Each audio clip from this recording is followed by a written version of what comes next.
Welcome back on the Good Morning Artesia radio show. We're having our chamber chat. Hayley is here. Jessica is here.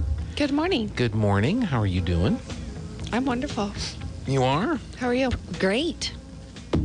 Well, good. Good. We played an FFA podcast. I heard it. That's a new one. Yes. Sydney Turner. Well, new to hear. Yeah. Well, she's newly elected president, so she was elected at the end of June. Okay. Yeah.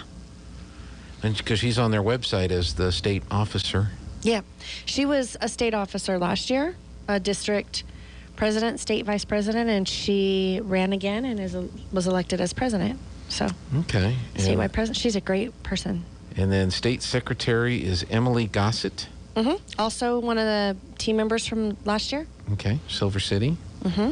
State vice president, District 2, Hadley Miller. Yes. Now, in New Mexico, is it Des Moines? Des Moines.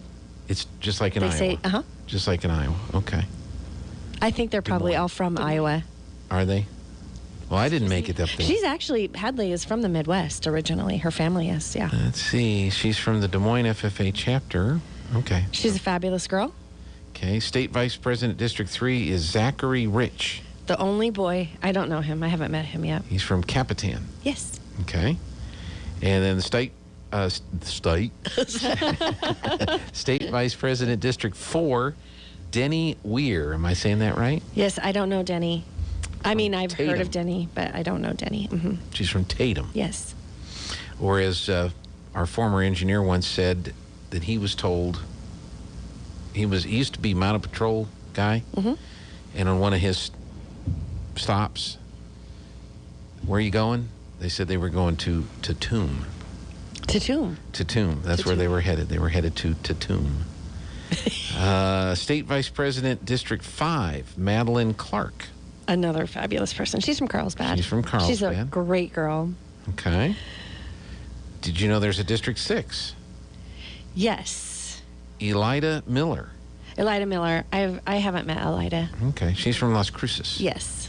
So there's all of your FFA state officers for the upcoming year. Yes, so. They go through a lot.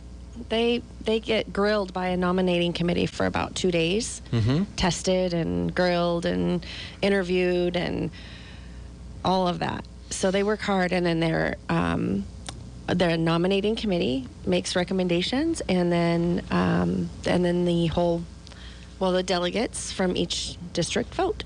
Yeah. Yeah, it's a pretty cool process. It is. Mm-hmm. Well, you can always tell when you're talking to somebody that's in the FFA. They're well trained. And their speaking voices are yes. very dominant. I think I've told this story before. I got invited to be a pageant judge over in Alamogordo. Uh-huh. Beauty pageant or whatever. And I hadn't really read through the program that closely. And the first two ladies get up and give their little speeches, and then the third one projects. I mean, boom, the voice just comes out over the, enunciates, projects, and I look through, she's got to be in the FFA. Yep, there she is. There she is. There's That's something, cool. I'm just going to make a little plug for FFA here. Yeah.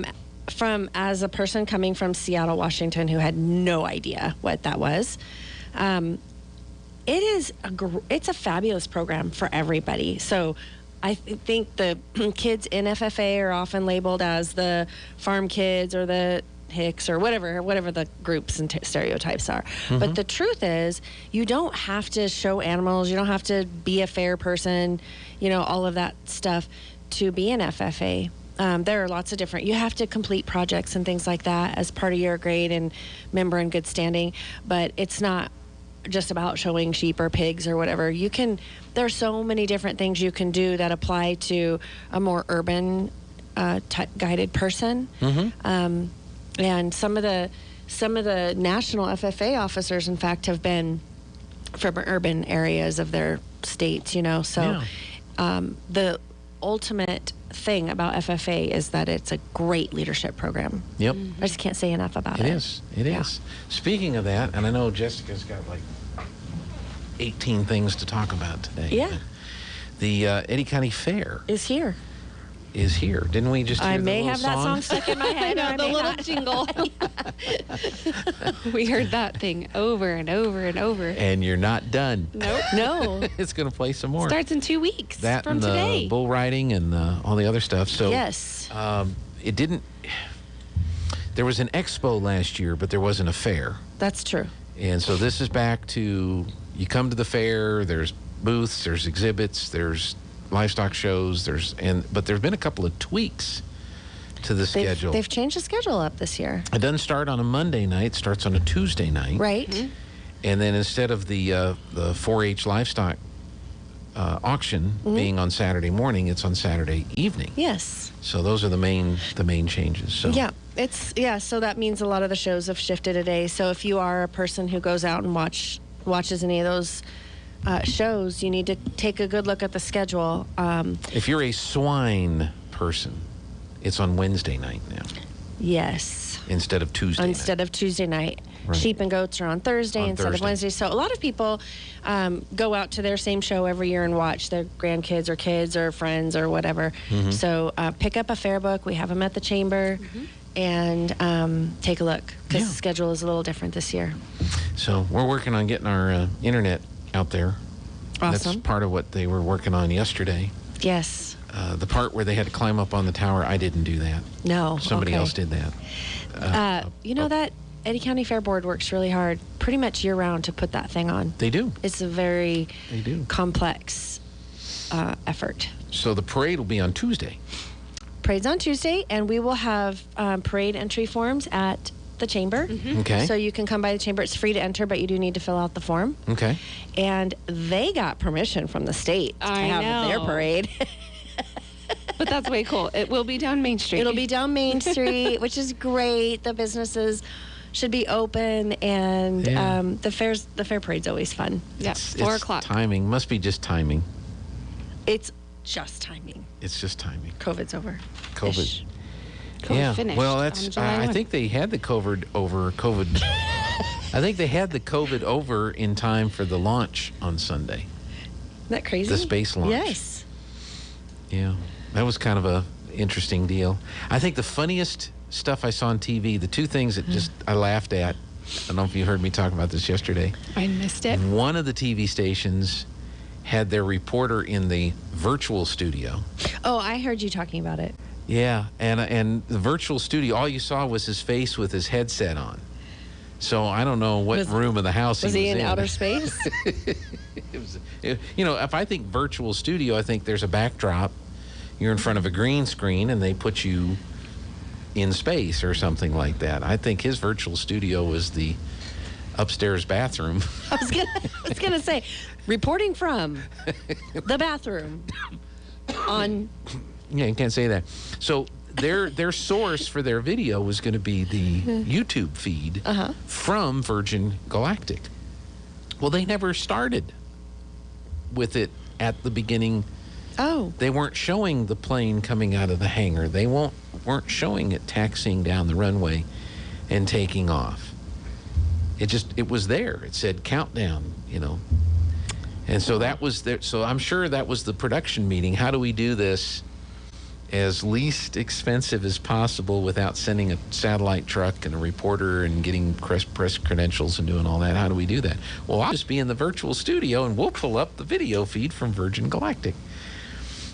Nothing, Wow. They should have spared no expense. That's right. That was a historic moment. It was a very historic moment. Then you had the other TV station, and they had the three former, I think they were astronauts or involved in the space program, probably live in New Mexico now. And they brought them into the studio, and they had them the expert panel. And Mike Winters was telling me they were pretty funny. They did a nice job. But at one point, I'm going back and forth on these different things. At one point, the guy pulls out a badminton birdie.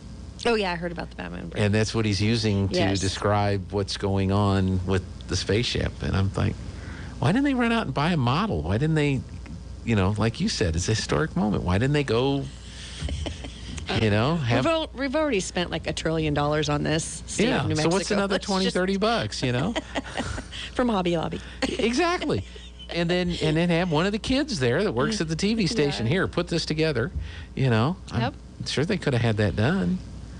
and then set that on the table for the expert panel. And then when they were, showing what it's doing and flipping it, instead of a badminton birdie. They could have gotten some popsicle sticks and just built it out of popsicle sticks. That wouldn't have been expensive. Well, then I guess CBS I mean, Network. surely we all did that one time. Oh, yeah. Yeah. Well, and then CBS Network had Stephen Colbert as their anchor, and I thought, oh. Yeah, I heard you talking about that too. That is odd. I'm flipping back and forth, and at one point I flip back over there, and he's got like a Godzilla. It looked like a Godzilla doll. What is he talking about now? Godzilla versus Alien. Maybe that's what it was. Richard Branson. But I thought for being the historical moment, there was a heck of a lot more. And this was the Felix Baumgartner thing from Roswell. That was a Red Bull sponsored deal. And they had a whole lot better preparation and planning and camera angles and video feeds. And, you sat there and listened to the communication between Ground and Felix as they were talking Maybe about. it was limited because they were afraid of disaster. Well, I would. The Challenger. Yes, I totally. But you still had all that on TV. Yeah. Again, an historic moment, either way. Yeah. Yeah. So it was kind of funny. Did you get invited to go? Did you guys get invited to go? No, they forgot to call us. They didn't call you? That's too bad. Did you see the governor in her boots? Do you have boots like that? I don't. But I'm going to run down to Benny's here in a little bit and start shopping. I bet. I wonder if he has the governor's special. He should. He ought to. I don't think it'd be in the boot department. On though. sale. Yeah. It'd be in the sale items. Well, it'd be in one of the other departments over there. Anyway, what do you want to talk about? Where do you want to begin? Oh, I don't know. Hey, go to the Eddy County Fair. Yes. Do Okay, that. we talked because about there's that. a bull riding and a concert. Yes. So the bull riding, and I think they're working on a mutton busting. Okay. So that's a way for the little ones to participate. So stay tuned for more information about that. Mm-hmm. You pay $10 to get into the bull riding, and then the concert's just there. So Yeah. if you didn't Just go to the stay. bull riding, you could still walk into the concert later. But Okay. you should go watch the bull riding. It's fun. And those are on Friday night. And then the bull riding, I think they're tag teaming with another event someplace else. So you compete. Yeah, you compete Friday here, and then you compete there, and it's like added money or championship money. Yeah. They're yeah. doing So that. they do that. That's cool. And then the auction, the sale is Saturday night. That kind of concludes the fair this year. And Saturday is also the chili cook-off and ice cream contest. Okay. And they're trying to put together a cornhole tournament that goes like kind of with all of that at the same exact time. And the anvil toss And the anvil toss after that. is always fun. Yeah, Do you ever watch that? I do. That's I a do, fun 'cause thing. We're usually tearing down at that time, and just dodging anvils. It's they're kinda- flying around, man. It is They're kind of flying crazy how those around. dudes can throw those things. Yeah, it is. It's like shot put, only crazier. Oh. Yeah. Kind of reminds me of the Sweet Home Alabama, whenever the Yes. grandpa is But they're using cannons. Yeah. and she walks out and they're like, oh my gosh, watch out. They don't know where it's going to land. Are you shocked that I know about that movie? No. I got know you stuck. I watched got it stuck on a because of me. flight, and it was the in-flight movie. And I used to live down there, so I Yeah. thought. So that's what kind of You intrigued got to me. see if it really relates. And then I find out it was shot in Georgia, and it was written by a guy who'd never been to the South. Aw. Well, still cute. Still one of my faves. I tell you, there's a movie I watched last night, which I've seen it before, and it's not a bad movie. It's called A Blast from the Past. We started watching that the other night. Did too. you? Yes. Brendan Fraser. Yes, Oh, I haven't seen it. and Christopher Walken. Yes. So he's kind of a crazy 1962 scientist, and he's built a fallout shelter in his backyard. Oh. But it's not just a little fallout shelter. It's like Entire house. entire house. And Kennedy's speaking about the Russian missile crisis. An U.S. Air Force jet plane has a problem. The pilot ejects. So they think Kennedy and that. This is- So they go down into the fallout shelter. Well, the plane crashes in his backyard. Well, they think it's the big one. Bombs. And so they seal up the fallout shelter, and the timer's set for 35 years. Oh. And I- and she's Sissy Spacek plays The mom. the mom, and she's pregnant. So Brendan Fraser is born in a and fallout they shelter. raise him 35 years in the fallout shelter. Oh dear. And then he comes out, and it's all about him adjusting. Oh, that really never happened. And he runs into Alicia Silverstone. That becomes his girlfriend. Oh, I forgot about that part. Yeah. I might have to see that. I don't know. Yeah. What's it? Is it on Amazon? It's on one of the streaming services. You watch it. Yeah. And one of the reasons that I thought that I kind of sort of liked it, and I didn't know why I liked it, was because it was written by Hugh Wilson. And Hugh Wilson wrote and directed a bunch of movies, but he's also the creative force behind WKRP in Cincinnati. Oh, what do you know? So it kind of has his style to it, from the TV show. It's pretty funny. There's some funny situations in it. My son's stuck on a bridge too far, so we've had to watch that on repeat for several days. Yes, I own that movie too. That's a good movie. Yeah, it's good. It's You might tell him that nothing changes. I mean, he can watch it again, but it's still they still went a bridge too far. He likes it because he picks up on different difficulties and problems and personality traits of all of those. All those involved. And it's all the different militaries, the British, the American, the Right. Polish guy. Yeah. That's right. No, But- he's super interested in it. Loves it. Yeah, it's and the Germans, of course. Don't forget the Germans. Oh, and the but Deutschlanders. it's there a lot of it's an ensemble cast, and so a lot of the big actors. It's Elliot Gould. Isn't Robert Anthony Redford in it? Perkins, Anthony- Robert Redford, Lex Luthor, Yes, Gene Hackman. Gene Hackman's in it. So, Yeah, no, there are a bunch of fabulous actors. Isn't It's Sean just- Connery in it Sean too? Connery. Yeah. So it's a bunch of the big name actors at the time that were in the World War II epic. Yeah, it was a really. What good are you one. watching it on? Netflix? I don't know. Oh, Yeah. Kalen, I don't know. He loves that stuff. Yeah, but those that's a good movie. Bridget Remagen's a good one. The Bulge, the Battle of the Bulge. That one went really weird at the end. Oh, so that's yeah, we don't do weird. He just likes to study the battles. Has he seen Patton? I don't know. I'll ask him. I don't think so. If he likes A Bridge Too Far, He'll like Patton. he'll like Patton. Okay. In The Longest Day, has he seen that one?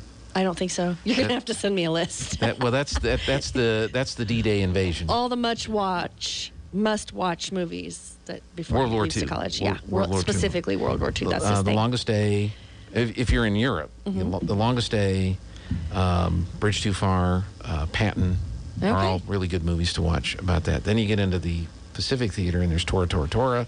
Yes, There's 2 Midway movies you can watch.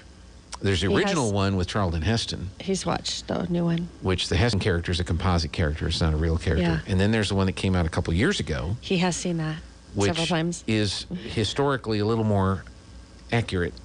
I mean, they're both pretty historically accurate with what happens, but the one that was a lot of CGI Yes. in the new one. But okay, we're getting far afield here. Great movies. Can I take a break? Yes. Okay, we'll be back in just a moment, folks. Make your movie list and get it to us. Good idea.